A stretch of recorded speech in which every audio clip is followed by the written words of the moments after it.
the recording. Let's go for it. All right, good evening. I'm calling to order the regular meeting of the Ross Town Council, Thursday, July 8, 2021. The first item is the roll call. Linda? Yes, Councilmember Breckus. Let me see her. Sorry, I'm here. I'm just trying to get myself charged. Thanks. Okay, Councilmember Kircher, Here. Councilmember Cool, Here. Councilmember McMillan, Here. and Mayor Robbins. Here. You're all present and accounted for. Thank you. Item 2, has the agenda been posted? Yes, it has. Thank you. Item 3, minutes. There were some minor edits. Are there any additional edits to the minutes? And if not, can there be a motion to approve? They have the June 10th minutes and the June 21st minutes. Okay. Councilmember McMillan? I move to approve the June 10th and the June 21st meeting minutes. Second. Second. Okay, let's take the vote. How do you vote, Councilmember Breckus Aye. and Councilmember Kircher, Aye. Councilmember Cool, Aye. Councilmember McMillan, Aye. and Mayor Robbins. Aye. And the motion passes with the June 10th minutes as amended and the other minutes as is. Thank you. Item number 4, demands. Have the demands been met? Yes, they have. Thank you. Item 5 is open time for public expression. You're limited to 3 minutes and per speaker, and this is for items that are not on the agenda, and the council members can't discuss items that aren't on the agenda. Are there any members of the public who would like to comment? I don't see any, Mayor. We have just 2 members out there. But I do have an item to read that someone has sent in. So I'll go ahead and read that. This is from David Guggenheim. He asked me to read this. Ever since the pandemic began, our post office has had a policy that we need to be masked when coming in to seek services. Yesterday, I encountered an incident where a fellow resident was masked, yet verbally and loudly challenging Anna, our postmaster, about that policy and the fact the building was leased from the city and not on federal property. It is my understanding that federal buildings as well as airplanes currently require individuals to wear masks. Regardless of splitting hairs on who owns the building, I would like to see my fellow resident be respectful of those who provide services to us at the post office. And that is his statement. Thank you. We'll now move to item 6, the mayor's report. In March, Branson filed an application to amend its use permit seeking to increase the school's enrollment from 320 to 420 students. Residents have been asking about the steps town staff and the town council will take to evaluate this application. Branson's history in Ross began in 1922 when Branson moved to a 16-acre campus on Fernhill Avenue as a small boarding school for girls. In 1978, the school's enrollment was capped at its present enrollment of 320 commuter students. The town requires use permits for non-residential use of property in residential neighborhoods. Branson's current use permit dates from 1978, when conditions were established to minimize impacts to the town and its residents as Branson transitioned from a boarding school to a commuter school. The use permit has been amended several times in the years since its adoption, including a 2007 amendment to accommodate construction of the Student Commons building. Branson's application proposes to amend the use permit, which caps enrollment at 320 students, by increasing enrollment to 420. As part of their use permit application, Branson has submitted a transportation management plan that proposes an increased use of buses and carpools and decreasing student drop-offs to keep traffic net neutral. To process Branson's application, the town is contracted with Urban Planning Partners. Staff and consultants are determining whether additional information is needed to complete review of the application. This includes a determination on the appropriate level of environmental review for the project.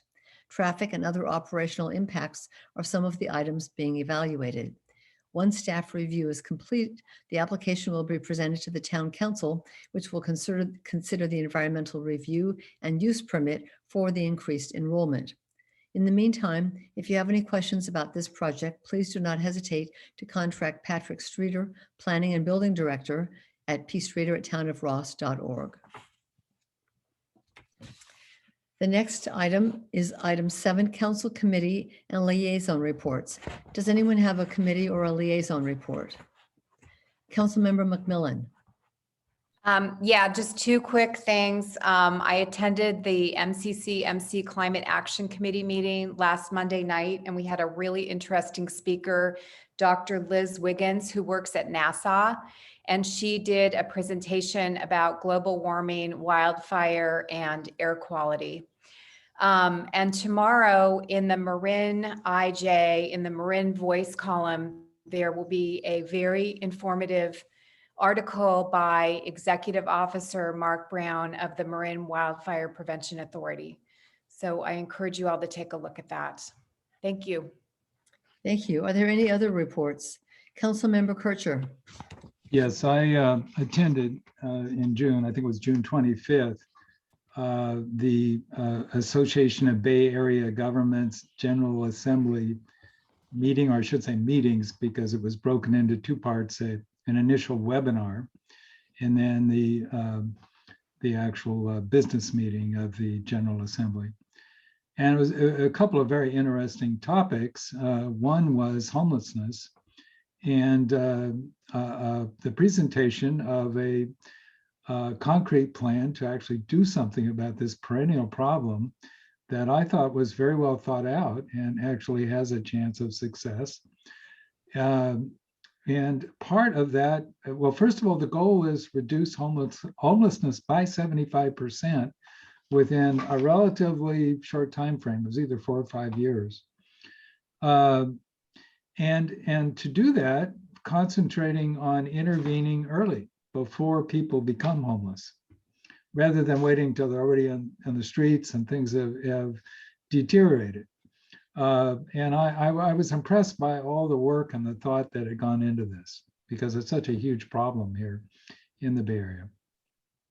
Secondly, another big topic discussed, which should be no surprise, is the allocations of housing units that all of the Bay Area municipalities and other areas have to achieve, or otherwise face fairly significant sanctions by the state. And many jurisdictions, of course, have problems similar to what we have: wildfire risk, already huge traffic problems with evacuation, and drought. And of course, in Marin, drought is very important because we have a limited water supply as well. And to add more housing units on top of all these problems, of course, is very concerning. But these are state mandates. There was some discussion about trying to involve the counties more in this process, because they really have more land. They have the unincorporated land. They have more building space, and to try to find a way for the allocation to give more weight to the counties. Although I think it was generally agreed that will require a legislative change from what we have now, and so that I think will be considered. So those were the highlights. I mean, this went on for 3.5 hours, but those are the highlights. But overall, very, very useful experience. Thank you. Any other reports? Thank you. Then we'll move on to items 8, staff and community reports, starting with the town manager, Joe Chin. Thank you, Mayor and council members. The Corte Madera Creek Flood Control Project final EIR should be released next week. The final EIR date for the Board of Supervisors is currently scheduled for August 17th. County flood control staff is expected to recommend alternative 1, which was the alternative selected by the town council as the preferred project. Related to the Laurel Grove Safe Pathway project, The consultants and town staff have been making significant progress in developing alternative alignments for the proposed pedestrian pathway between Sir Francis Drake and Canyon Road. The next steps will be to hold a public workshop with nearby residents and stakeholders in the coming weeks, and then present alternatives and the results at a public outreach at the September council meeting. Third project, town staff and Gates and Associates are preparing the plan to rehabilitate and improve the landscaping and improvements and connectivity on the Ross Common. The Common Landscape Improvement Rehabilitation Plan will identify the near-term repairs and improvements as well as future projects that should be implemented as additional funding becomes available. The Gates has started stakeholder interviews related to this project.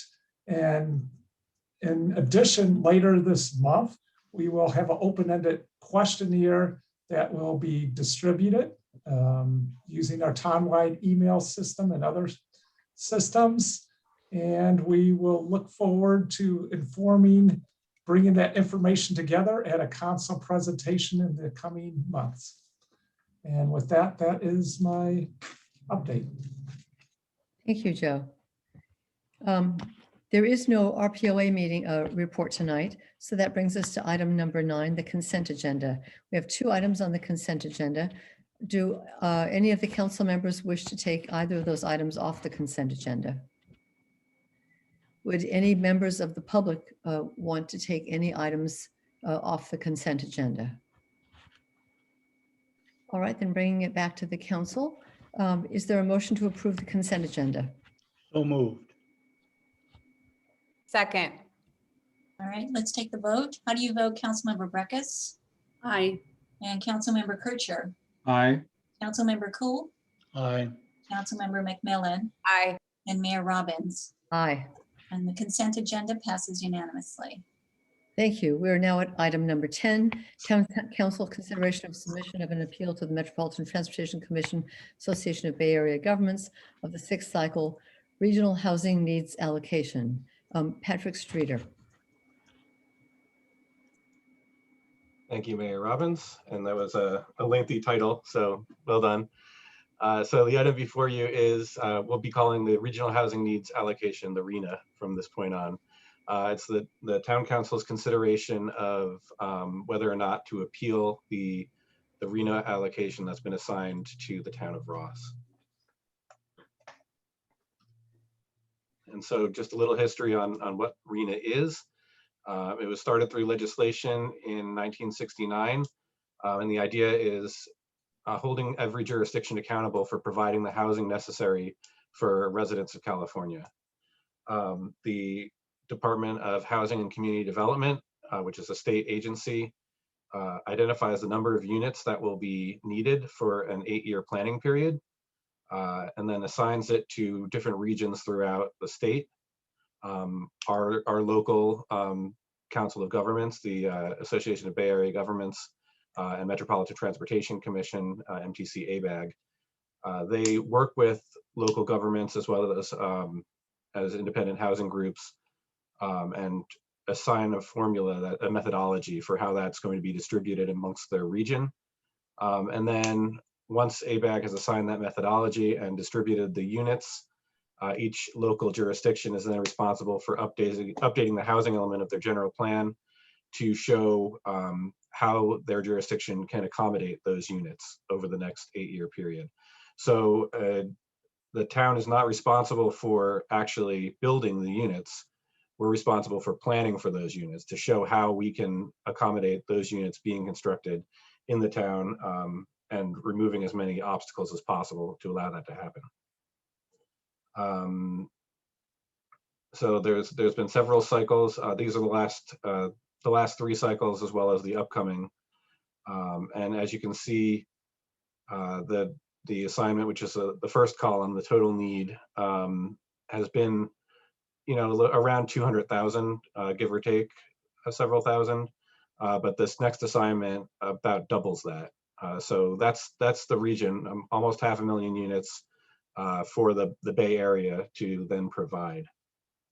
And the way that this number was landed on was the, as I mentioned before, MTC ABAG put together their allocation methodology. That was done in the fall. That methodology, we actually, the town of Ross submitted a letter opposed to the methodology that was proposed. There were other methodologies under consideration that we thought would be more appropriate for assigning the units. But that methodology was then forwarded to HCD, and HCD approved the methodology. And so ABAG has, using that methodology, come up with the draft allocation. That's what's under consideration right now. We are in the appeal period. Assuming that no appeals are upheld, the final allocation will be made at the end of the year. And then we will have until January of 2023 to update our housing element to show how we'll provide those units. I kind of just went over this, but here's a little bit more broken down detail of how the allocation was landed on. But basically, ABAG came up with the methodology, and now using that methodology, they've assigned the units, that 440,000 units to the various jurisdictions throughout the Bay Area. And as I mentioned, the total allocation is about doubled. In the town of Ross, it's been increased about sixfold from the previous allocation. So you can see the cycle 5, which we are in right now, we were assigned 18 units. We have approved most of those units for construction, and it's assumed that by the end of this cycle, we'll have actually constructed that allocation. It was 27 units the cycle before that, 21 the cycle before that. So this is a drastic change to the number of units that we've got to then demonstrate in our housing element that we can provide. There are no penalties if you don't build those houses. There is legislation under consideration that for jurisdictions that are behind on delivering construction of those units, there are certain changes to the local control that can be made. For instance, affordable housing projects can be allowed by right in an appropriately zoned area without going before the Council for Design Review or any of those kind of subjective discretionary approvals. But as far as actually coming up with a housing element that shows how we can meet the allocation and having that accepted by HCD, there are penalties associated with not having that updated housing element. They open up the town for be vulnerable for lawsuits. There are financial penalties, and again, the state can take away a lot of local control. So we definitely need to, whatever the allocation ends up being, make sure that our housing element is adequately able to demonstrate that we can accommodate those units. So as I mentioned, we are in the appeal period for that allocation. Once the allocation has been released, each jurisdiction has 45 days to appeal. We can appeal our own, we can appeal another jurisdiction's, or HCD can choose to appeal any of the numbers that have been assigned. That 45-day appeal period expires tomorrow, July 9th. So the direction from the council, if the council directs us to appeal, we will be submitting that appeal either today or tomorrow. And once all the appeals have been received, ABAG will have to go through them and then set up public hearings to consider each of the appeals. So as I mentioned, that's where we are right now. So the appeal hearings would take place probably this fall, assumed to be wrapped up October or November, so that those final allocations can be made by the end of the year, as is mandated. And it's very strict requirements on what can be appealed. So as the slide shows, we can appeal on 3 grounds. One, that that ABAG didn't adequately consider the information that was submitted in the local jurisdictional survey. That's a survey that was sent out at the beginning of the process that helped them determine what methodology to use. Another is that that the allocation was not fitting with the methodology that was selected. And the third is that there's been a change in circumstances since the methodology was considered. And so the assigned units don't reflect the current situation.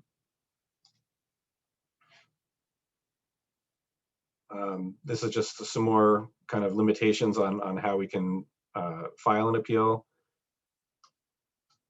And then how the appeals have gone in other regions. The 6th cycle, RHNA started in some other jurisdictions or in some other regions before it reached the Bay Area. So in the Sacramento region, they received no appeals. In the San Diego region, they received 4 appeals and 1 was partially upheld. LA, there were significantly more appeals. There were 48 appeals, but only 2 of those were upheld. And in the last cycle, there were 8 appeals in the Bay Area, with 3 of those being upheld. As I mentioned, there's a hearing process, so we don't just submit the appeal and then it goes away. The ABAG will hold a hearing or several hearings on and consider each of the appeals at a later date. And there's already a methodology for how units will be distributed if any of the appeals are upheld or partially upheld. And they'll be distributed amongst the entirety of the Bay Area in a ratio equal to the proportions that the initial allocation was distributed. So for instance, if let's say 100 units are removed from one jurisdiction, then any jurisdiction that was assigned 1% of the units will get 1 unit. And a jurisdiction that was assigned 20% of the units will get 20 units. And so that process will be repeated for any of the appeals that are upheld. So in considering bringing this item before the council, staff feels that there are 2 grounds for appeal that we'd be able to make an appeal on. One is that the information provided in the local jurisdictional survey was not properly reflected in the methodology that was then put together and used to distribute the units. And also that changes have occurred since that allocation was made that need to be taken into consideration. Regarding the local jurisdictional survey, the town of Ross, as far as the developable parcels, is extremely constrained. And we don't feel that that was reflected in the methodology used by ABAG. It took a more regional approach. So if you look at the slide here on the upper right, we have the Public Utilities Commission's fire threat map, and that's extremely high fire threat in red, which if you look at the map below, it's not completely to scale, but it's the FEMA flood hazard map. So almost all the parcels in town are either extreme fire threat or a flood threat. So there's not any easily developable parcels already. And beyond that, there are very few parcels that are not already developed in town. And the ones that haven't been developed are usually in these very steep hillside areas with high fire threat and little or no access to utilities or public services. Additionally, the survey didn't really take the jobs housing balance into account. The town of Ross has a jobs housing balance of 0.44, meaning we have a lot more houses than we have jobs. The Bay Area is around 1.32, but as you can see from the map that's projected on the screen, it's very unbalanced. And in Marin and Sonoma County, the North Bay, there are very few jobs. So building even more housing here without the jobs to match them means that there's going to be longer commutes, a greater amount of vehicle miles traveled, which is in conflict with the Plan Bay Area goals, as well as all of our climate action plans. Regarding unforeseen change in circumstances, As we are all aware, we're in a historic drought. There's high potential that in the near future, our water agencies can place a moratorium on new or expanded water service hookups. That would be applicable to ADUs or to new construction or renovations of existing housing stock if they have to upsize their water service. And so that can have a severe effect on developers' interest in investing the resources of developing new housing stock in an area where there is no guarantee that they'll be able to be provided with the adequate utilities. So those are the two grounds for appeal that staff would recommend we include in an appeal document to MTC ABAG should the council decide to appeal the RENA allocation.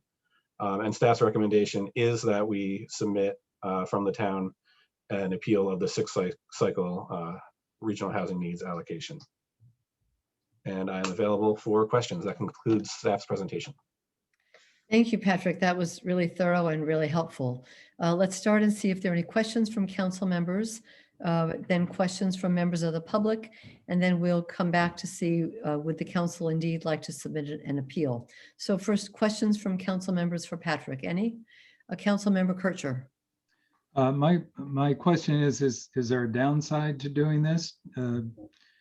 Could we later regret filing an appeal? And include in the answer if there's any additional expense as well. I know this would primarily, I think, be handled by our staff. Right, so it would mainly be staff time. As I mentioned, we'd have to prepare the appeal and then we'd have to defend the appeal at a hearing. So that's the staff time involved. There are no direct penalties. It's more of an optics.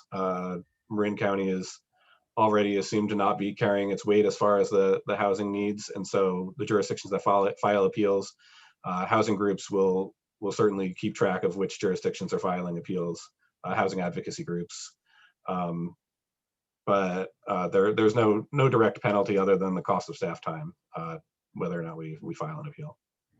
And Patrick, several towns in Marin have already filed appeals. Is that correct? That is correct. Since tomorrow is the deadline, thank you, Mayor, for bringing that up. All of the jurisdictions in Marin County have appealed, with the exception of Novato and San Rafael. Thank you. Councilmember McMillan. Patrick, do we have an understanding as to why San Rafael and Novato have not chosen to appeal?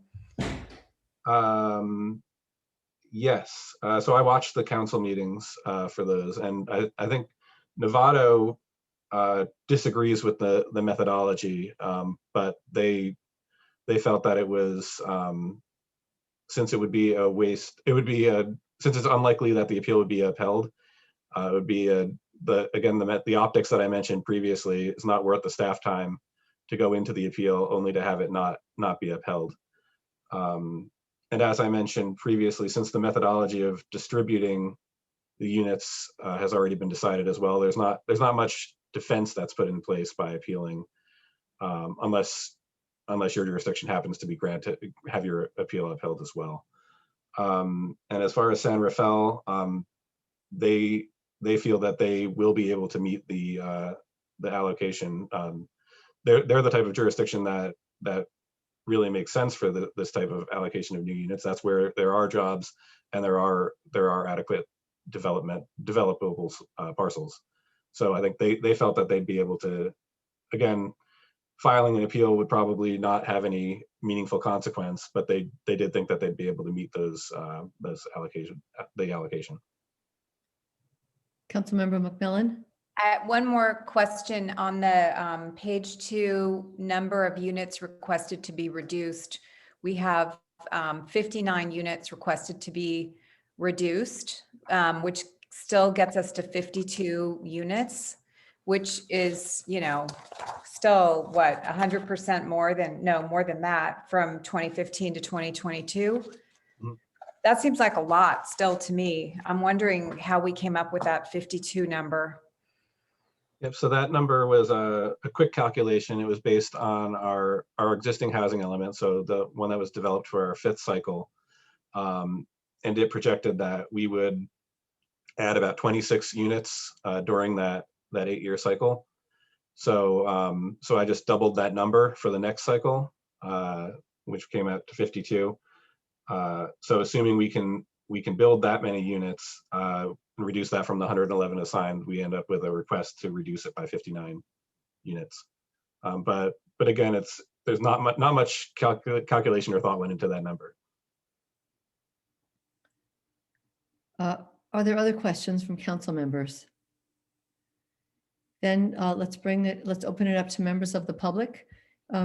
Linda, do any members of the public, have any members of the public raised their hand to comment on this item?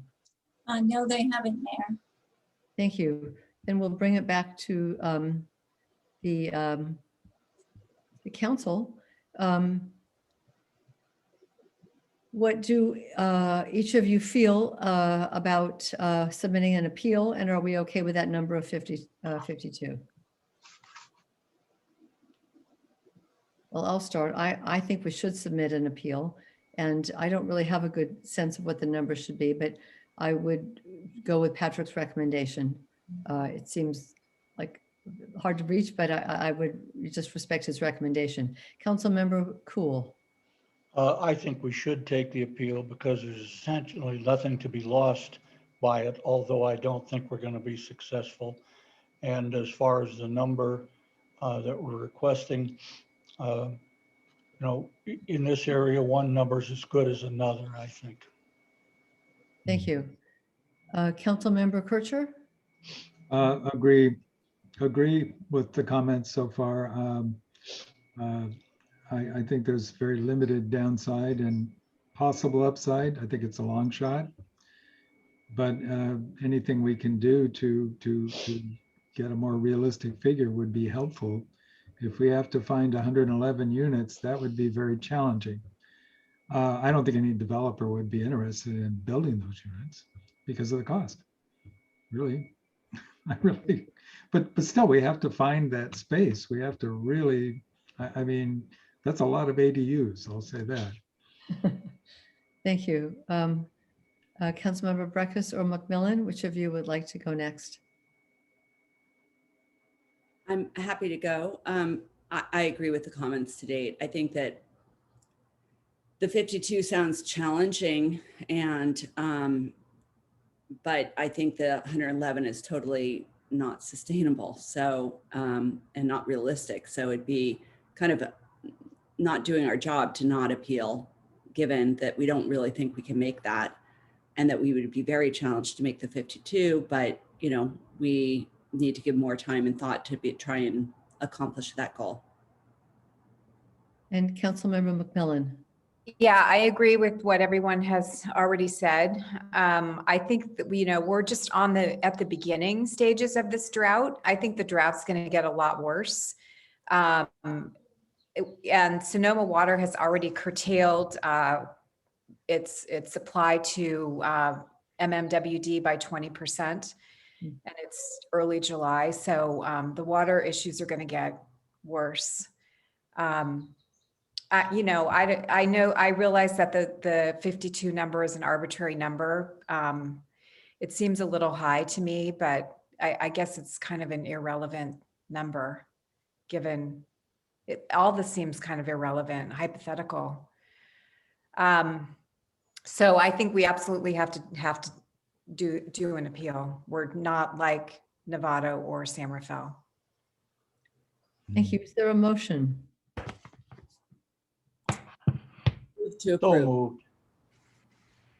I'll second. Okay, let's take the vote. How do you vote, Councilmember Breckus? Aye. And Councilmember Kircher? Aye. Councilmember Cool? Aye. And Councilmember McMillan? Aye. Mayor Robbins? Aye. And the motion passes unanimously. Thank you. Item number 11, Town Council discussion of the Town of Ross Municipal Code provisions pertaining to signs and consideration of preparation of an updated sign ordinance. Again, Patrick. Thank you, Mayor Robbins and members of the council.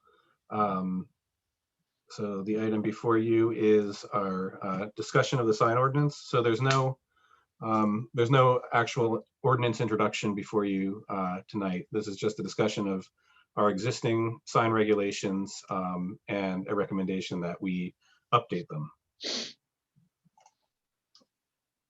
So we've had sign regulations in the zoning code since our first code was adopted in the 60s. They have been updated from time to time. But most recently, we have not had an update since a US Supreme Court ruling, the Reed versus Town of Gilbert, determined that any sign codes that are content-based are not constitutional. So basically, if a code enforcement officer needs to read the content of a sign to determine whether or not it's code compliant, that sign is not constitutional. So going through our sign code, we have our sign regulations are split up amongst various different sections of the Ross Municipal Code. In our single family district, you have provisions for real estate signs. That's commercial speech. So those provisions on their own don't really need to be updated. But we do have provisions on identification of houses, as well as identification of schools or churches. And because that's about the content of the sign, those don't hold up to the recent ruling. We also have language about banner signs. That's mainly for Branson to be able to put up signs about school events or upcoming special events. And because that is strictly about special events, again, that would not be content neutral in a future code update. For our commercial district, we have objective standards on signs, where they can be put on the building, what type of signs are allowed. So that's fine. But then we also say that the signs can only be used to identify the business or the occupant of the building. And we also have provisions for the Ross School District to be able to put up banners on our light poles. And in that case, we're favoring one speaker over others. So that does not hold up in this content neutral sign code. In our civic district, again, we have the Ross School provisions. We also have signs for advertising town or community events, as well as school events and programs. Again, we're trying to regulate the content of the sign. So we would have to eliminate that. Same thing in our cultural districts, except we also talk about A-frame signs so they can provide direction to special events. Again, we can't say what the A-frame signs can have content-wise. We can just say whether or not those types of signs are allowed and for how long. And then in our general regulations of the sign code, again, we talk about special events. And we also have a section talking about political signs. And the purpose of that sign code is to really reduce clutter around the times of elections, when lawn signs are put up and things like that. So we probably do want to have some regulations in place, but we can't differentiate signs that are put up related to a candidate or a ballot measure versus signs that someone wants to put up to express themselves or practice free speech. So staff is proposing that we repeal the existing sign regulations and adopt a comprehensive content neutral sign code, and that it all be located in our general regulations section of the Ross Municipal Code. And so these are kind of some recommended bits of language that we could use. So on this slide, basically we're establishing that the intent is not to regulate the content of signs. Also that the property owner has to be okay with the sign being put up. And then we're also preventing signs from being placed basically anywhere in town, especially on public property, unless we have a provision that specifically allows it.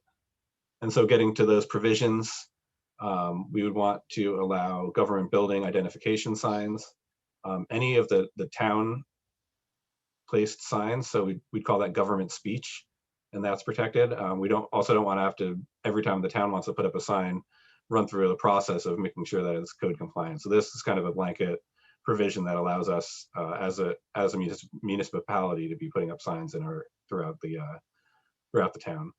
Also, signs that are required by law or regulation, so traffic signs, things like that, other government agencies. And then we get into the specific types of signs. So in our commercial district, we would allow signs. And as I mentioned before, we already have objective standards for signs. They can require design review. They have to be placed below the roof line on a building. They can't be moving or internally illuminated. So staff's recommendation would be to keep those in place and just to eliminate the provision that said they can only be used to identify the business. In this case, it'd probably be a good business decision to use your sign to identify your business, but we are not requiring that in our code.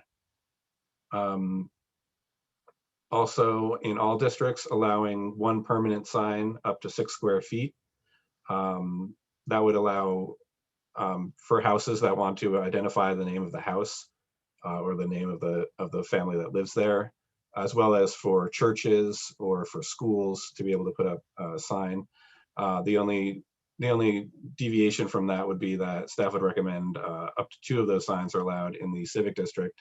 That's where the Ross School is located. And currently they have one identification sign facing Ross Common and one facing Lagunitas. And then regarding temporary banner signs, right now we do have language that allows Branson and Ross School to put up temporary banner signs. It's limited to 30 days at a time and no more than 6 times per year. If we allowed this in the R1 district and in the CD district, the Branson School is located in R1. So anything that's, again, not favoring one speaker over another, anything that's allowed for the school would also be allowed for individual single-family homeowners as well. The same thing with temporary A-frame signs. Right now we have a lot of provisions about that they can only be directional signs and they can only be associated with a certain event. The staff recommendation would be to require that these be temporary signs again, and limit the duration that they can be up and how often they can be displayed. And another option, if the council doesn't want to give this kind of more permissive sign ordinance to every property owner, is we can include a provision for sign variance. So it's a more restrictive sign code, and then special properties like churches or schools could apply for a variance to meet their individual sign needs. Regarding political signs, as I mentioned before, we are not able to create a category called political signs, but we do have, we can take the standards that we have for political signs that are in the current code and just apply it to temporary signs. And we can have, again, like the banners and A-frame signs, we can say that this can only be displayed for a certain period of time, perhaps 60 days at a time.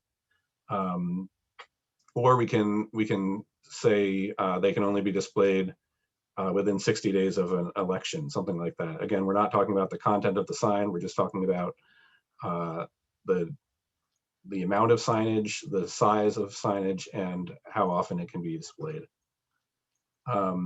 We did receive one comment on this item from the public, and they were asking if we eliminate political signs from our sign ordinance, are we then restricting political speech? So if someone wants to put a Black Lives Matter sign, was an example that was used in the correspondence, would they no longer be allowed to do that? And really what we're doing is we're removing the regulation of content from the sign code. So so anyone could put up a sign as long as it's within these standards.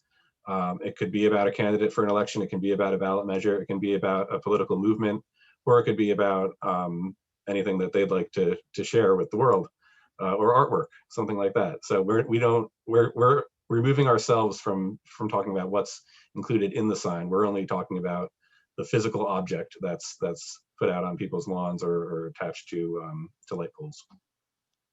And regarding the California Environmental Quality Act, this discussion doesn't have the potential for a significant event or effect on the environment, so it's therefore exempt from CEQA. And staff's recommendation is that the council direct staff to prepare a content neutral sign code that would repeal and replace the existing provisions. And we are asking for direction from the council, specifically with these three items. One being, as I mentioned earlier, we do have schools and churches in the R1 single family zoning district. So staff would want to know whether it should be a permissive code that allows the same rules for everyone to apply, or a restrictive code that is minimal on what's allowed, but then allow a variance that that individual property owners could then go through that process if they have different signage needs than would be standard in that district. Again, talking about display banners on town-owned light poles, having the town decide on the content of what can be displayed as government speech through the sign ordinance could lead to some awkward and difficult situations with the town making decisions on what content should be allowed or what not. So staff's recommendation would be to only allow the town to put up banners on light poles unless an entity such as the Ross School requests that permission to do so as well through the council. The council can then, by resolution, allow that entity to put up banners, and it would be considered government speech in that case, and we wouldn't be making a determination on the content. And lastly, regarding the transition away from political signs, staff would want to know whether the council would, if we were going to put provisions in for temporary kind of lawn signs, should that be restricted to certain time periods, for instance, around the time of an election, or should it be 60 days, twice per year, something like that? Or can everyone freely display, signs up to a certain square footage at all times during the year? And I'll just mention that enforcement could be a little tricky if we do say that, for instance, a temporary sign can be displayed for a maximum of 30 days, 3 times per year. The town doesn't really have the resources to enforce that, going out and making sure that everyone's following those rules. So it would really be kind of complaint based. And as far as code enforcement, we'd ask the complainant to document that the sign is outside of those provisions.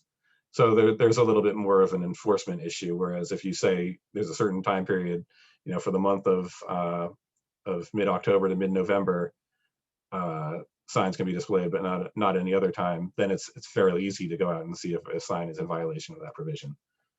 So those are just things to consider. So staff would like direction on those three topics. And if there are any other questions, I am available, but that concludes the staff presentation. Thank you, Patrick. That was very helpful. I think that most of us went into this wondering what it is exactly we were needing to do. So let's start with questions from council members to Patrick. Then we'll see if there are comments from members of the public, and then we'll discuss it at a council level and provide direction to Patrick. So first, questions for Patrick. Council member Breckus and then Kircher. I'm still confused by the idea that we would have a 6 square foot sign, and that could be, Branson could use it, Magic could use it, but then any resident could also do that. Because is that what I'm hearing, is that if we did that, then we take care of Magic, we take care of Branson, but then I could put up a 6 foot sign on my property and nobody could do anything about that. And it could say whatever it wants. That's correct. Yeah, so we can't favor a speaker and we can't favor the content. So that's why the one of the considerations is having a more restrictive sign code. Nobody can put up a 6 square foot sign, but then allow a variance if there's good reason. Okay, and then the good reason for which we could allow the variance could be what? The unique circumstances of the use of the property. So it's a school. It needs a more visible way of being identified. Other sign variances I've worked on in the past have included hospitals. They need very clear directional information and identification information because they're not like a typical single family residence. So that it's fairly easy to make the variance findings for special circumstances. I mean, And- would a special circumstance, for example, be Ross School saying kindergarten sign up this month? Is that the sort of thing that would be a special circumstance? Well, the Ross School can say that as a school and not a single family house, that's the special circumstance, that they have programs and events that need to be advertised. And then they'd be allowed to put up the signs. So we wouldn't need to know about the content of the sign or what would be included on the sign, just that being a school, the school by its own nature is a special circumstance. Elizabeth? I just was wanting to understand, so if we create the variance procedure, do they have to apply for a variance every single time they want to put up the sign? That's one question. Have we looked at what Branson sign is, St. John, St. Anselm's, Magic signs are, to understand the size that they currently have and know if they have to take it down and modify it or whatever? I guess we could make it bigger at that point, maybe. And also, can we provide like a policy directive on what kind of, variances we would provide? And then could we modify like the cost that people incur to get that? And could we then also defer that to staff so it's not like coming before council and I paid $500 per sign? And I mean, can we do things like that would facilitate the variance? Yeah, so to answer your first question, the way I would envision it would be a one-time variance. For instance, if you're limited to 1 square foot of signage, typically in the R1 district, but the school says they need 20 square feet and they need temporary banners 3 times per year. They can be specific in the types of signage and how often, but not the content. And then once that variance is granted, as long as they're not adding new signage beyond that, that variance would cover them for temporary signs and permanent signs. But yes, if they then decided they needed a new sign that was bigger or illuminated or in a different location than was covered in the variance, that would require returning to council. And as far as the cost of the variance, we do need the council to establish fees if we're increasing costs. So I would say that we just have staff time associated with processing that variance be the cost, but we are allowed to reduce fees. So we could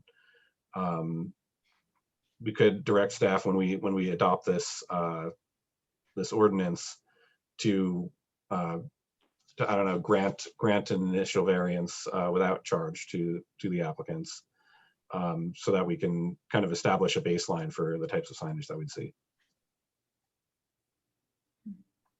What about as part of that variance procedure, if we were to go in that direction, could we create some kind of council policy so that staff understands what we're okay with and what we're not?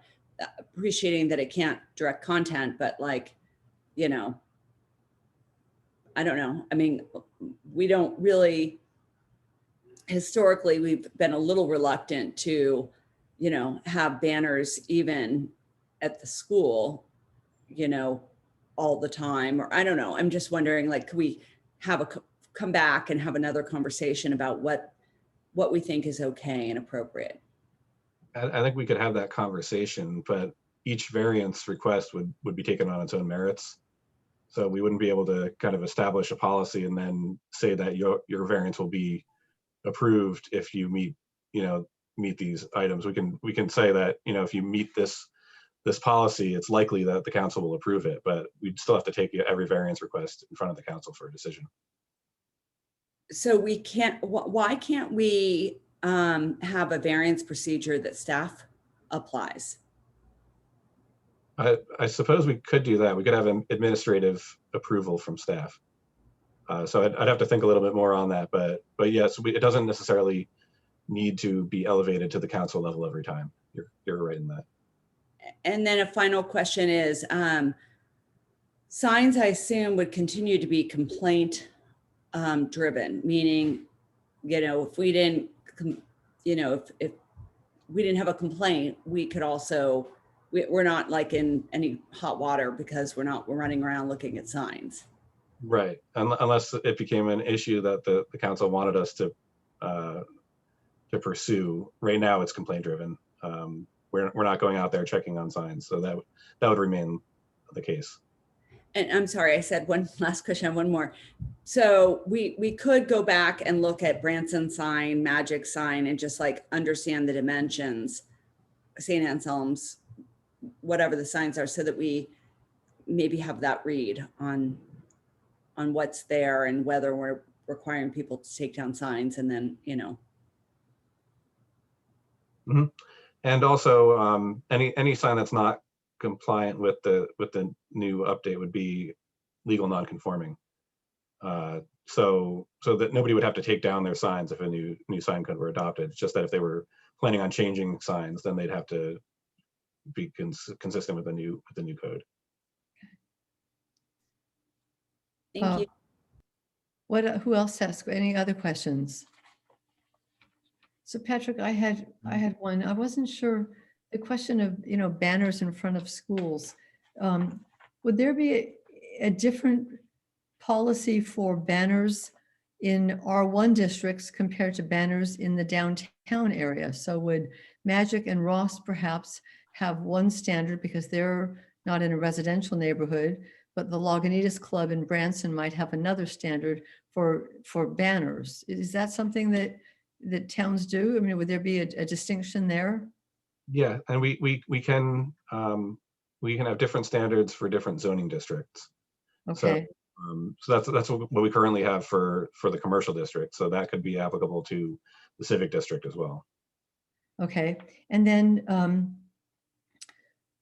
for the town banners on the poles, if we've said it that Ross School could ask to put up something, I mean, you were suggesting that those banners be town speech, and so the town puts up the banners, but you suggested that Ross School could ask the town and then be given permission to put up banners. Does that mean that any other entity could ask the town to put up a banner?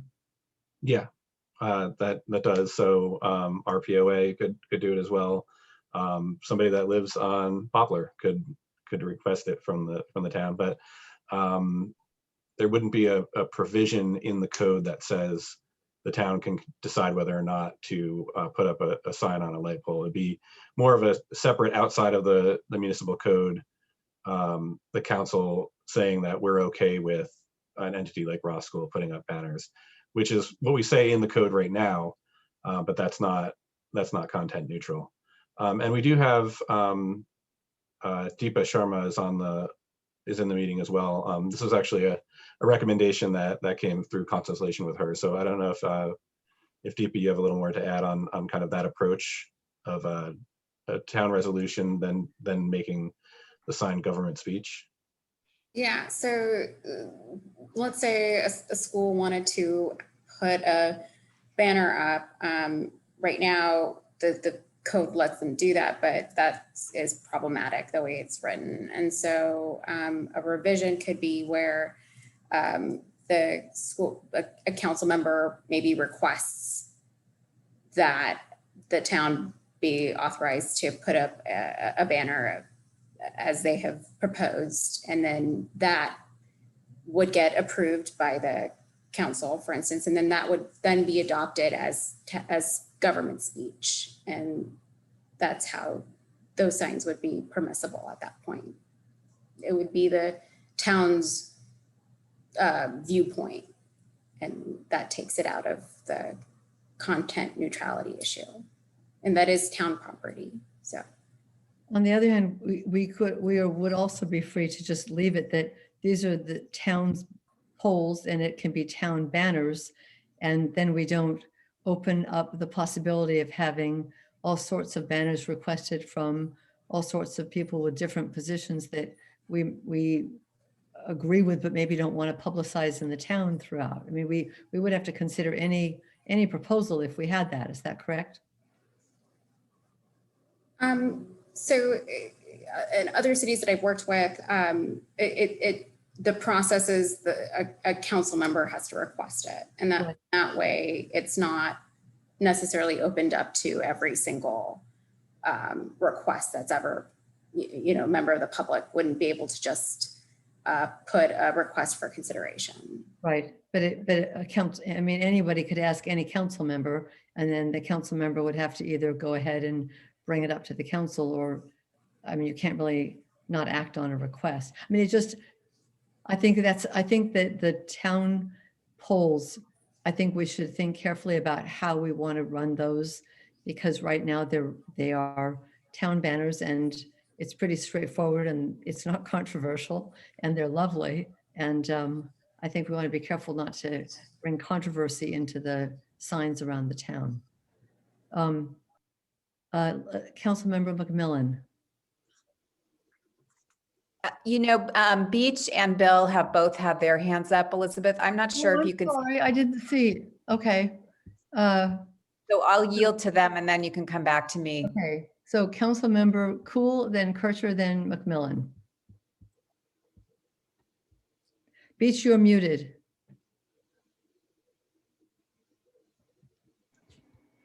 Actually, you indicated you were going to call on Bill first, so I think I'm Oh, did I? second. Oh, sorry.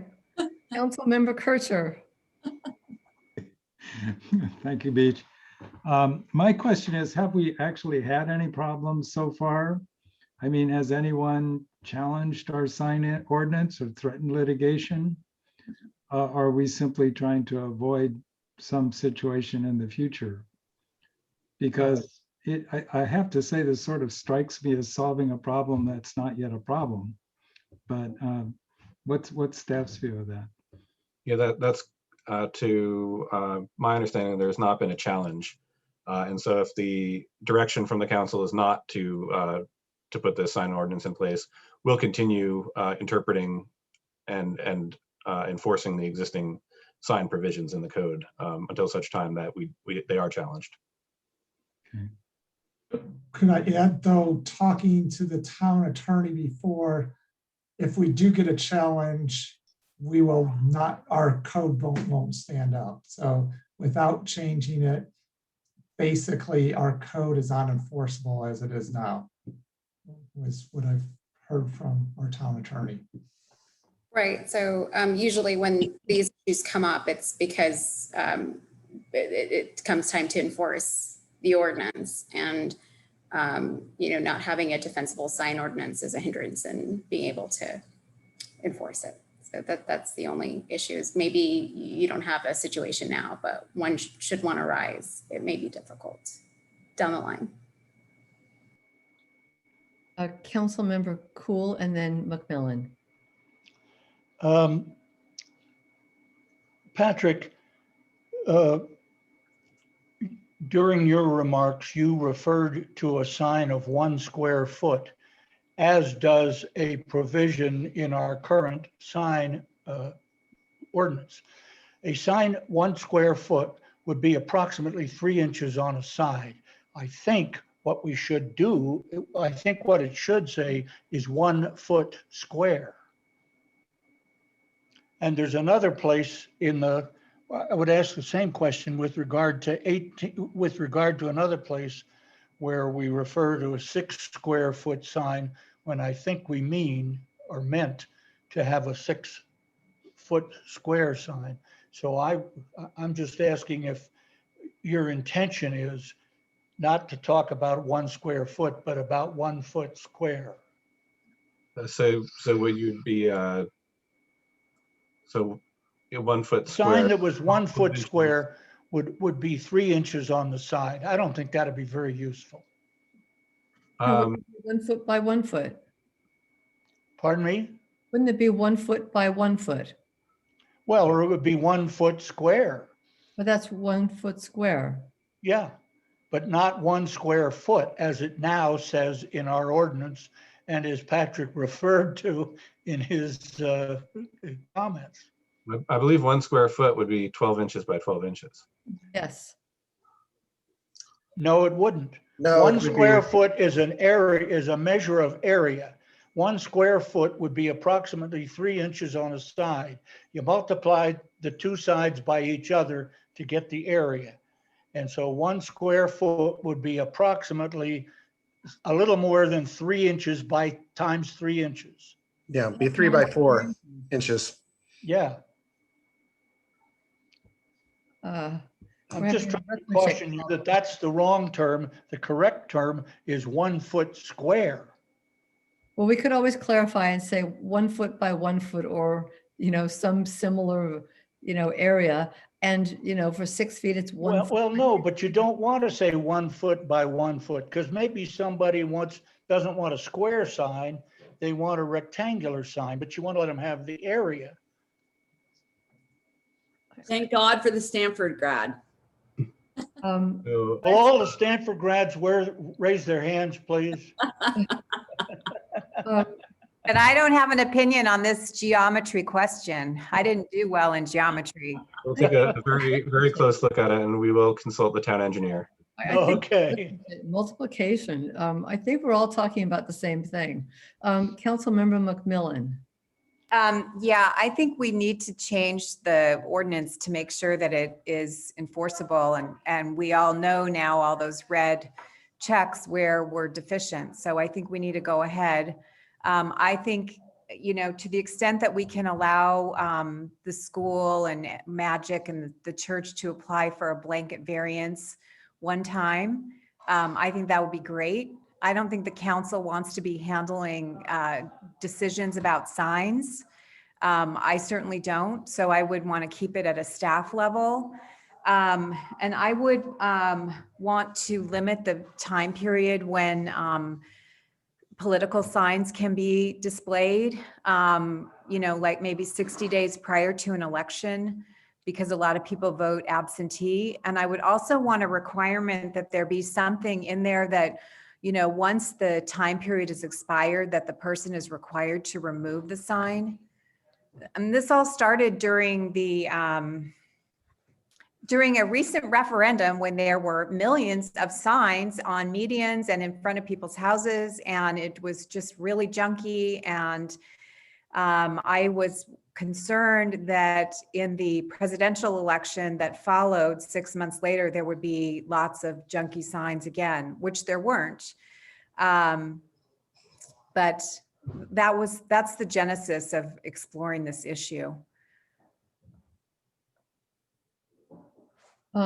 So let's, are there any other questions for Patrick before I open it up to members of the public? Councilmember Cool, your hand is up. Do you have another question? Yes. Okay. Is what you're proposing, Patrick, limit multiple signs on one property? For the R1 district, yes, with the provisions that were provided in the staff report, it would be one sign per property, with the exception of temporary signs, which we would have standards around as well. One permanent sign. How are we going to define temporary signs? Well, as Councilmember McMillan pointed out, her preference would be that we allow the temporary 10 up to 10 square feet or 10-foot square signs Right. only be on display for 60 days prior to an election. So that could be temporary. Okay, somebody puts up you don't know a sign is temporary except for the nature of its content. Is that adequate? It's temporary in that it's physically there for a certain period of time. Well, it's permanent until it's taken down. Right, and so Somebody puts up a sign saying they want somebody for president. Right. Is that a temporary sign? If they're only allowed to put that sign up for 60 days and it's been up for more than 60 days, then we have the police power to have them remove it. Okay, suppose somebody puts up a sign that's, I don't know, it says drink Coca-Cola or something other than a political sign. how do you know it's temporary? Again, it can be up for a maximum of 60 days. It doesn't matter Not what. unless we say so. What signs are going to be, is that going to, I think we need a definition of temporary signs. Well, it sounds like any Otherwise, sign is temporary. But anybody can take a position. Mine isn't temporary. But it sounds like all signs are temporary unless it's your house identification. Is that right, Patrick? Right, so there'd be one permanent foot square sign that you can have. Wanted to take advantage of the provision for the larger, lawn signs. It doesn't matter what content it is, but they'd only be allowed 60 days before an election. So if you have one of those signs up and it's a week after an election, and it's greater than 1 foot squared, then we can go take it down at the property owner's expense. So it has to be with 60 days before an election period. That's when you can put up a sign. That's the only time you can put up a sign. But it's Unless it's suppose it's one not square. a political sign. It doesn't matter. Any sign can only be put up during that time. Any You can't put sign, up- even if it's intended to be permanent, has to come down 60 days after the election? No matter what its subject is. The day after the election, it can go up 60 days before. Well, like that's, open I think you season. got to give them more than a day, but that's a detail. It's sort of open season for signs, right? I mean, we can't say what the signs say, but signs are allowed during elections, starting 60 days before until a day or two after. That's what this is gonna say. For that time period, I Other can find that- During an election, you can't have signs.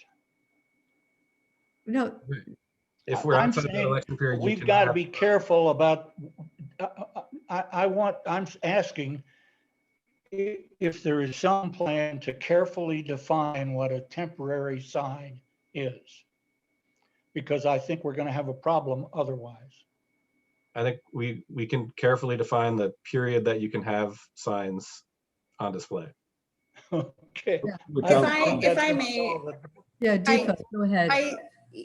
one way you could get at the notion of temporary nature of a sign is maybe by its materials. So permanent signs have some sort of, they're of a certain quality, they're invested in. But temporary signs, are maybe made of cardboard, maybe, are stuck on your lawn, right? So those are permissible bases to regulate signs that don't have Okay. irrespective of messaging. Somebody puts up a political sign that's made out of wood. Is that no longer a temporary sign? Yeah, I think that could be a problem. I think we end Yeah. up needing no I mean, this signs is- at All all. I'm saying is this is, I think, is a problem area that we've got to think through very carefully. Yes.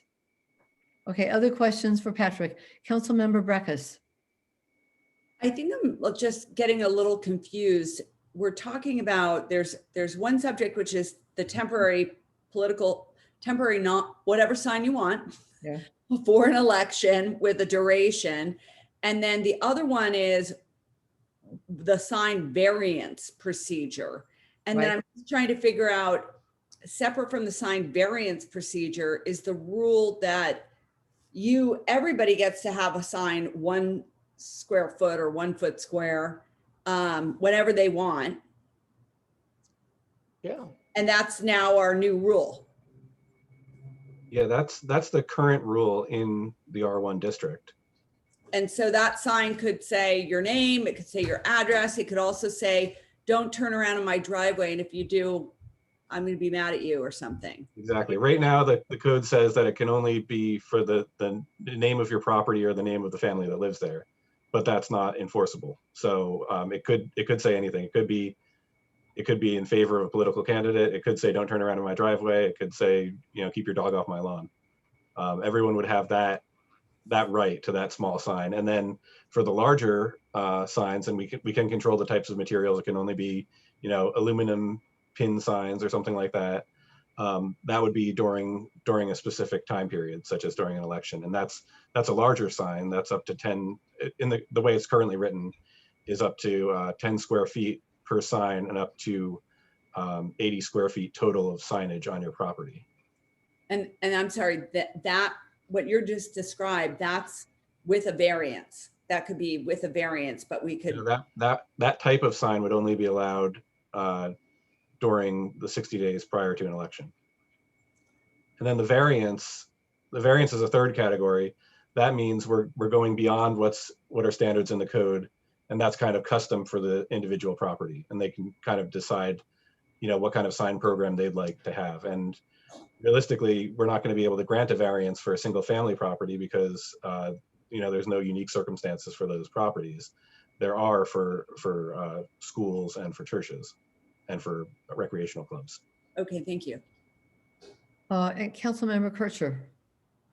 Yeah, I've been listening to all the comments. I have a completely different take on this, and I'm not sure this is the time to state that, because I think this is the period for questions to staff. So I just want to make sure that I've got to reserve my time to do that. It seems to me we're getting into sort of the substance of this. I would approach the whole subject much differently. I really would. I think we're creating problems for ourselves. I think we may be creating more problems than we're solving. I think there's a way to do this, and there's a way to do it constitutionally. I don't think our ordinance is unconstitutional, frankly. If we want to bulletproof it a little more, I think there's a way to do that. Can you put that in the form of a question? A question?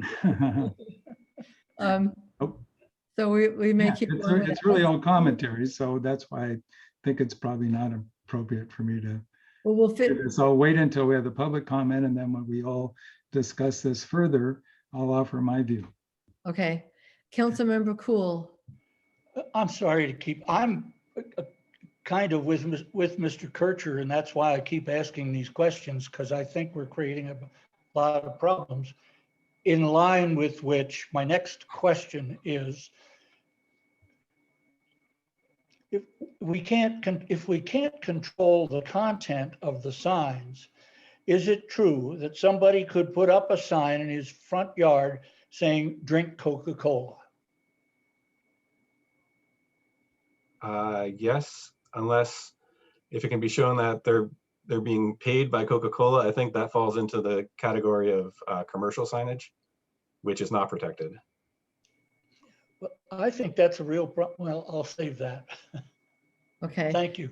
Let's see so do any of, let me go over to the attendees. So I see Marcia Skull has her hand up. Marcia, would you like to comment? I'll bring her in. Thank you.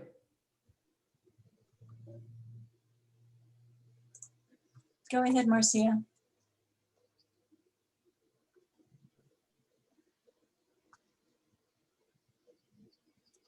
You're muted. Hello. Can you hear me now? Yes. Okay, phew. Sorry, I'm on my phone and it's completely different than being on a computer. I have a question. I don't even know if this is the format. I'm sitting here. I have two things to say. One is I'm a little surprised that we're having this or that the town is having this conversation about what kind of signs people can have in their yard. It feels very Big Brother a little bit, like you can do this, you can't do that. So here's my question related to that.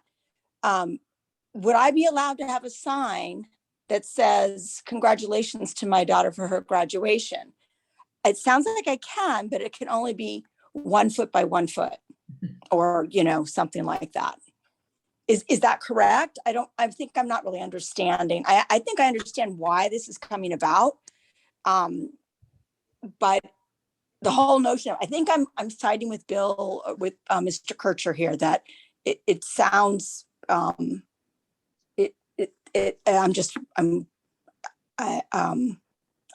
don't like the sound of it. Let's put it that way. Thank you. We'll address the happy birthday congratulations at this point. So let's bring it back. So thank you, Marcia. So back to the council level. Patrick, that is true. Marcia's question is one I wondered, like, can you have happy birthday? But let's start with Bill and your approach, because it sounds like not everyone wants to delve into this other than say some tweaking to make sure that we're not horribly out of line. Bill, why don't you go ahead? Well, in Reed versus Town of Gilbert, the Supreme Court went a little further down a rabbit hole that it created for itself. And I sort of hate to see us dragged down into that rabbit hole too, unless we get dragged into it. The deeper you go, the more you have these issues. But let me just try to unpack the case and the significance of the case and how I would approach it. So the court did not say that any law or ordinance that is not content neutral is unconstitutional. What it said is that if a law is not content neutral, you have to refer to the content or even the subject matter of it to apply the law, then strict scrutiny applies. But that doesn't mean it's unconstitutional. Now, it's true that about 70% of the laws that are challenged on the basis of strict scrutiny or applying strict scrutiny are not upheld, but 30% are. I've looked at our ordinance and it's so different from the ordinance that got the Supreme Court's attention in Reed versus Town of Gilbert that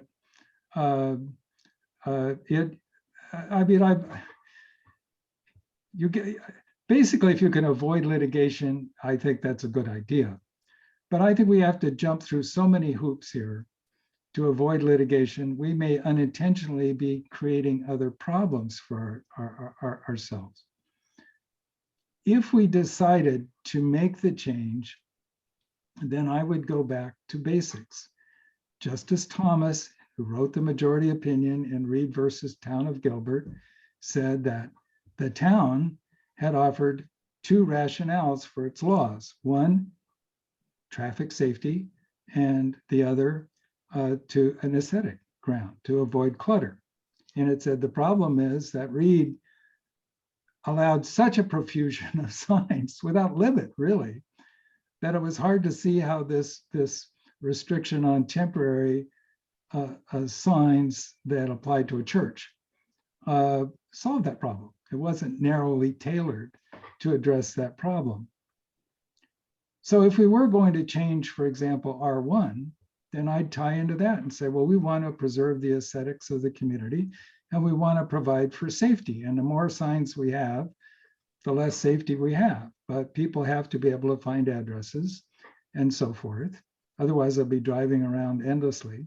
If they're going to Branson School, they can't have, they can't really use binoculars or something to find Branson School. They need to find a church. They need to find a school. And it's possible in terms of drafting to make these distinctions and tie them all into the rationale. And then anything that's commercial speech is intermediate scrutiny. And those laws are sometimes invalidated too, although not as often. So I don't think we have a problem with anything that's commercial. But I think residentially, we could be opening ourselves up to all kinds of just obnoxious signs and clutter if we're not really careful about it. But I think if we decide we need to do this, I think there's a way to do it, but I would approach it from that standpoint. The alternative is just wait until we see we have a problem, who's complaining and what needs to be addressed. In Reed, the complainant was a pastor in a church that didn't have a home. So he was always changing where his services were. And he said, I have to put up these signs so people will know where to go, and putting them up the day before doesn't do it because we're talking about Sunday. And the Supreme Court was so sympathetic to that everybody agreed in the judgment. But there were two dissents, Kagan and Breyer, both of whom said, we really shouldn't have this kind of an opinion because it will create problems for towns all over the country. And here we are 6 years later. Right. So I hope that's helpful. I mean, I'd be happy to provide some more input. It'd take me a little while to think about it, but if we are going to do something, I'd approach it that way. Take what Thomas has already said is a compelling interest. I mean, he conceded it for purposes of argument, but he said these are both valid, compelling government interests, but you've got to tailor your response to that. And Reed failed to do that. They really didn't make much of an effort to do it. So Bill, are you suggesting that we just leave it for now, or do you prefer to redo it? What is your, where do you come out on this? Well, if the majority, if the council wants to go ahead, I certainly wouldn't oppose it, but if the decision were mine alone, I'd probably just leave it. Okay, I don't mean any criticism. I think staff is doing exactly the right thing, bringing this to our attention, and our council is doing the right thing, but I would be inclined not to act on it right now. I mean, alternatively, staff could develop something, but I'm sure I would have lots of comments if they did. Councilmember Breckus, did you have a comment? Well, I guess what I would say is, my experience from this, hearing about the sign ordinance, which I did hear about for years and years from a family member who felt passionate about it, was that there was a real desire to keep the signs to a minimum. And a lot of people felt like that was the right call. And the real estate signs can be quite big in certain jurisdictions. I mean, I don't know how many of you remember the sign right down past our jurisdictional limits on Kentfield that said "Hal sucks," or it had "Hal like this" forever. But I mean, you could see how you don't want to have a bunch of signs, but I also would feel good about, I feel fine with the signs that we oftentimes have. I don't want to see Ross School put up, banners to remind people to apply for kindergarten, because frankly, I mean, sure, they could put up a sign once in a while, but I mean, I think I'm pretty sure that Ross residents are signing up for pre-kindergarten. That's not, they're not reaching that many people. I'd be happy, we have a staff opinion, we have a city attorney here with some views. Bill has done an impressive job of reading the decision that I did not do. I'd be happy to, if we want to, punt it to Bill and Beach. You seem like you have some concerns too, and make a subcommittee and let them just do it one more time and consider this with the city attorney and staff, and then come back and give us a little bit more of a recommendation. I think it just would be helpful if other council members then weighed in on what they're hoping to achieve generally. I mean, there's one resident that has this thing that says like, "Do not turn around in my thing." And I have a client in Belvedere. She just put a pretty flower pot right there. It makes it very not user friendly to do it. And I kind of wish those people would consider that instead of, putting a very unwelcoming sign, in their front yard. So, I mean, I don't know that we're a solution in search of a problem, because it does sound like what we're being told is the ordinance has some issues and we should address those issues and be thoughtful about how we're doing it. And yet, we could look at, and I like the idea of limiting political speech, as the mayor suggested, to a time frame so that we don't have that all the time. But I guess it's not political speech, it's just speech before election. And then, I guess to, one commenter's thoughts or concerns. I mean, I had someone dropped off a congratulations 2021 class. And I guess if that went up in my yard, even though I didn't apply for the variance, I mean, who's going to complain about it? If it was there for a week, or happy birthday, to one of my kids or something. So I don't know. I could be open if other people thought it was a good idea to come back after a little bit more consideration and maybe a subcommittee consideration. Julie, what are your, Councilmember McMillan, what are your thoughts? I think something needs to be done with our ordinance, but I think, Bill has devoted a lot of thought to that opinion, which I did not read at all. And so maybe he and the town attorney and Patrick can, take a look at some more limited options that would not be as confusing, more simple, to try to, improve, enhance the ordinance, and make it better, but not make it so complicated that we're all confused. I mean, if this hadn't come up, I wouldn't have asked it to come up. I mean, I don't see a big problem.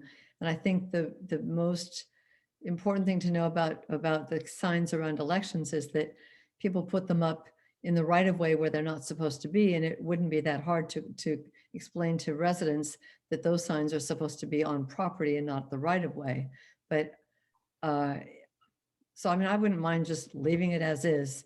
And I do have to say, I certainly agree with Marcia. We don't want this to look like it's Big Brother telling you what to do when no one's really complaining about anything.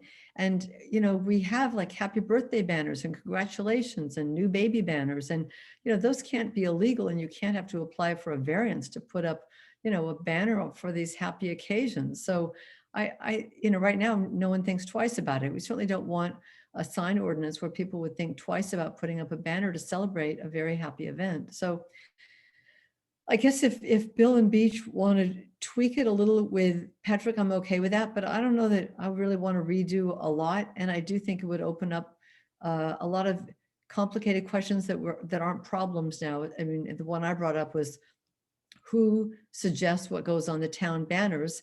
And I think we would be saying that pretty much anybody could suggest to any council member something. And we're really obliged to take all of that into consideration and consider every request. And then we don't really just have Town of Ross overseeing our pretty banners and our flower pots. We've got anybody who wants to use it for a platform. Council member, so I'm okay to leave it. I'm also okay to have Bill and Beach work on it with Patrick. Councilmember Cool, you've raised your hand. And you're muted, Councilmember Cool. Beach, you're muted.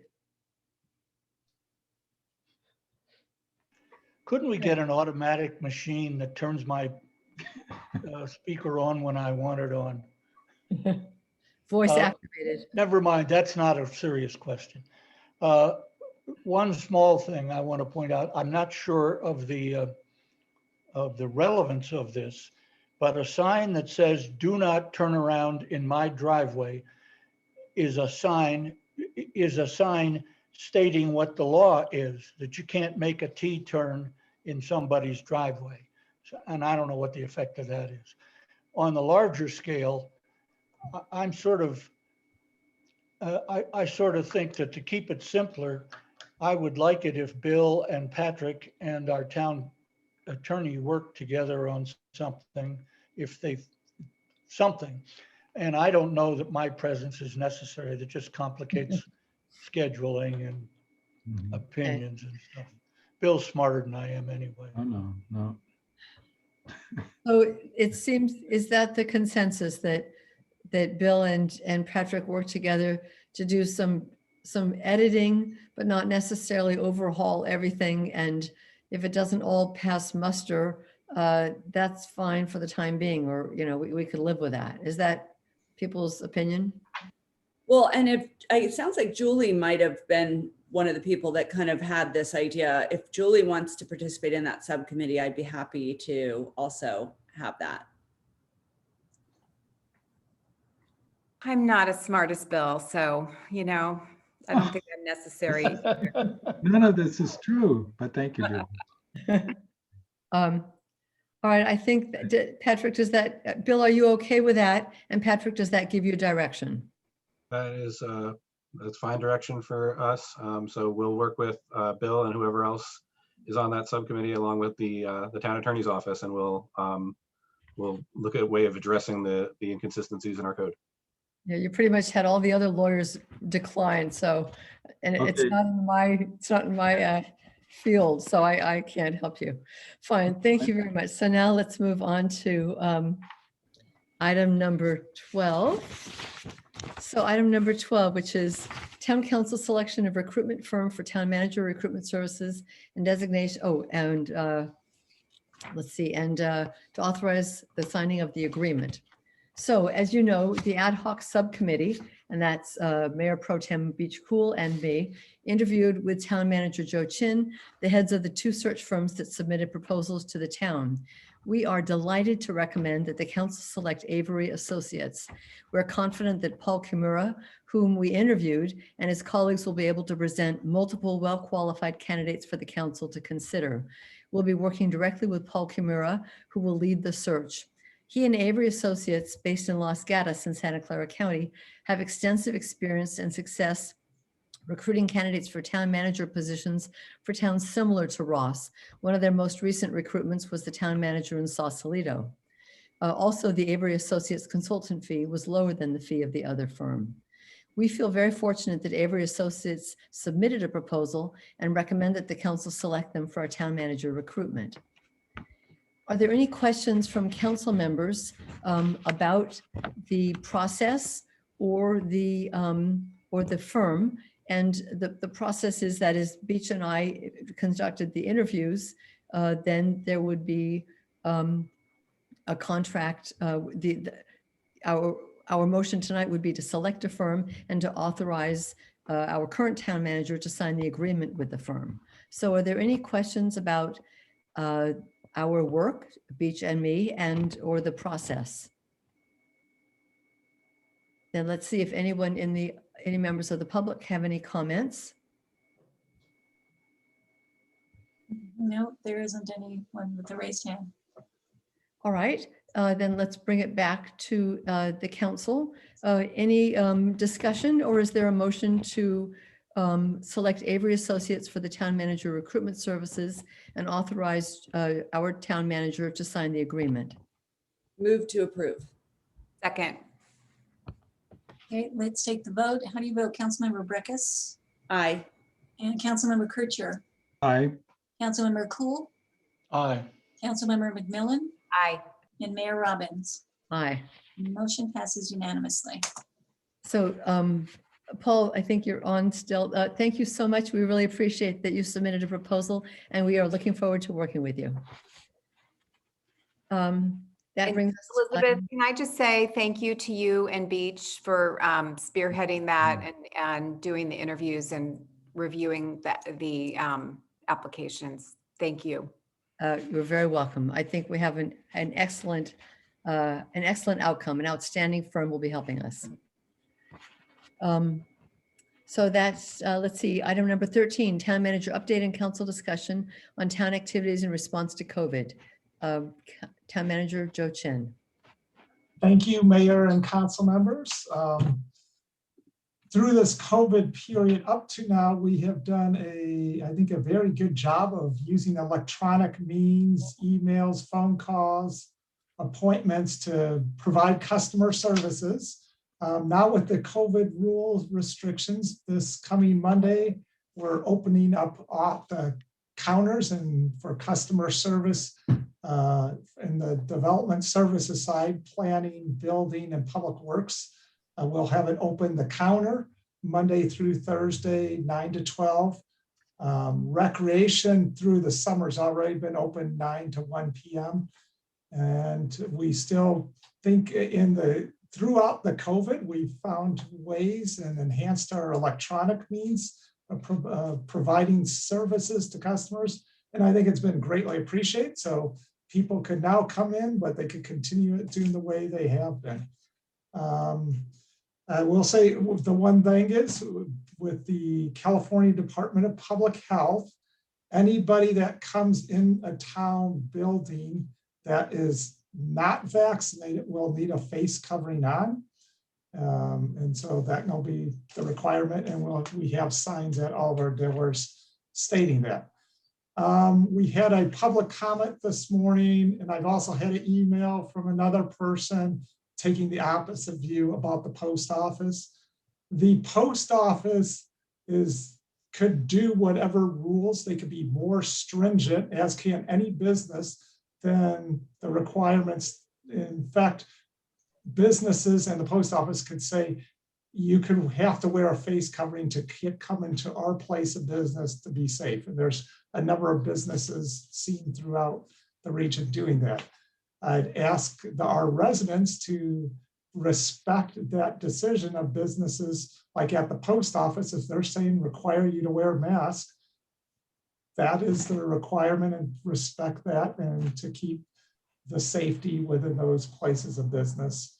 And anyhow, so each business in the state, this town cannot, there was a implication in this that the town could regulate to the post office because we're the landlord. We cannot. It's their space and their business to determine their procedures of COVID. And they can't be less stringent than the requirements of the federal and state, but they certainly could be more stringent. So I just wanted to, so if you hear this conversation, I've heard from several people on it. Anyhow, that's my report. If there's any questions on COVID or where we're at and going, just let me know. Councilmember Brackett. Yeah, with when Ross Rec ends, what is the plan on the dog park? I think we should bring that item to the August council meeting on the restrictions related to the dog park, the restrictions we placed on. Because I thought that we had wanted to make, and maybe I'm wrong on where we landed, but I thought we wanted staff to be a little more nimble on this. And so if Ross Rec is done July, you know, I don't know what their last camp used to be, like end of July, maybe they had fishing somewhere else for a week, but that's how it used to be. Then wouldn't we at least open it up while the school isn't using it and Ross Rec isn't using it? I believe Staff level. yeah, we did not give staff level that discretion. We talked about that, but it never changed. That still needs council direction. I believe Ross Rec's going through the first week in August. Our council meeting would be August 12th. And yeah, so, but right now it has to be council action to change it because it was by council resolution that was made and that did not authorize the town staff to change that. Okay, well then I'd like it to be brought back if we could at that time. I would think there would be a second, and staff recommends. it. Second, yeah. So that puts us at 14B. Are there any other future council items? Then we'll go back to correspondence. All right. Yes. Yes. I request that we have as an item on the August agenda, the subject of renewing personal meetings of the town council. Mhm. Second. Second. Third. Any other items for the next council meeting? Then are there council correspondence? Any council correspondence to share with the group? Hearing none, then I will adjourn the meeting of the Ross-Town Council. Thank you all very much. Thank you. Thank you. Bye, everyone. Bye, everyone. Thank you. Thank you. Have a good evening.